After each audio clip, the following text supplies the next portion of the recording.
I'd take the Medicaid dollars that come to Illinois today, I'd bundle them as a block grant, give the money to Illinois and say, you care for the people as you feel best with your own dollars. Thank you. There's a man back there with a white beard and a white shirt. It's not quite white, that beard. It's gray. I apologize. I don't mean to be adding a couple of years to your age. Thank you. Are you going to drill for oil in America? Absolutely. Let me tell you,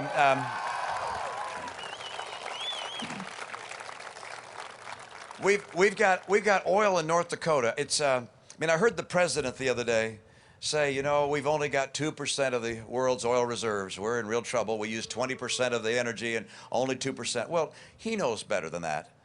He knows that beyond our official reserves are massive amounts of oil that are not yet being produced, that we have access to, that there's an enormous amount of oil we could find if we opened up federal lands and waters for exploration. In North Dakota, for instance, a gentleman there named Harold Hamm drilled, I think he said, 16 dry holes looking for oil. Finally found some. The find there is about 20 billion gallons, 20 billion barrels, which happens to equal the total amount in our current supposed oil reserves. We have oil across this country and under our ocean. And so I'm going to drill in North Dakota. We're going to drill in the ANWR in Alaska. We're going to drill in the Outer Continental Shelf. We're going to drill in the Gulf of Mexico. And natural gas, by the way. There's new technology, which we've always been able to drill vertically. Now we can go vertically and then go horizontally.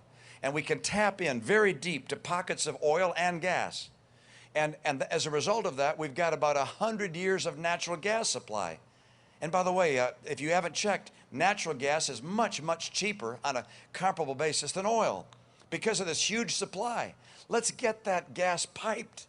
Let's pipeline that gas to our transportation centers, to our hubs for vehicles that run around in cities and for some long-haul trucks, perhaps for people who want to have a natural gas vehicle. We have opportunities that are not being taken advantage of. And by the way, let's of course bring that pipeline in from Canada. The Keystone Pipeline ought to be brought into the country. And I know this will have a moderating price impact, but it'll also take hundreds of billions of dollars that we're now sending out to people who in many cases don't like us, and that money will stay here. And you put hundreds of billions of dollars back into this country each year, and you encourage people to buy stuff, to save, and that puts people to work. Let's make America work. Thank you. Yes, ma'am. Hi.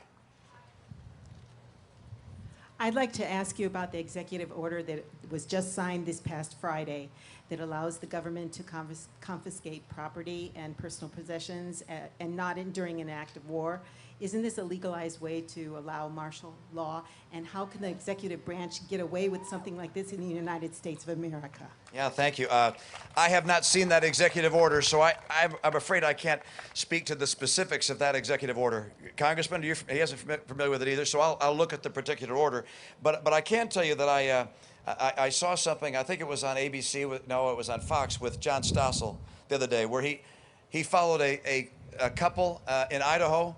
Did you see this, where they purchased a little piece of land? This was a couple that was hoping to build a small home on their piece of land in a residential community, and an EPA regulator came in as they broke ground in their property and told them you can't build here because it's wetland.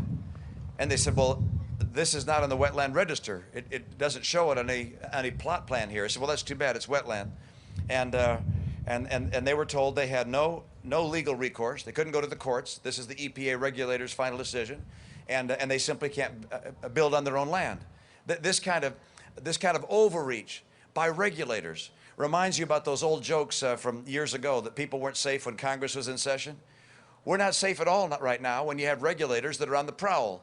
And we got too many regulators interfering too dramatically in our lives. I'll take a look at this particular executive order, but this is an attack. This is an attack on America's economic freedom and personal freedom.